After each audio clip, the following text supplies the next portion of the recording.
అక్షరాన్వేషణ అనబడు ఈ శీర్షికలో మేము తరువాత ఇవ్వబోవు చిత్రమందు మధ్యనున్న అక్షరముతో మీరు 4 తెలుగు పదములను నిర్మించవచ్చును.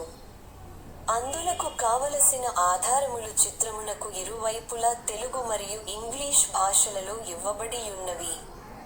ఆ ఆధారముల సహాయముతో ఉండవలసిన ఆ అక్షరములేమిటో మధ్యనున్న అక్షరము చుట్టూ నున్న 4 ఖాళీ గళ్లలో 1 నిముషములోగా నింపండి. ఒకవేళ ఆ కాల వ్యవధిలోగా ఖాళీలను నింపలేక పోయిన ఎడల 1 నిముషము తదనంతరము ఆ సమాధానము లేమిటో మేమివ్వగలము.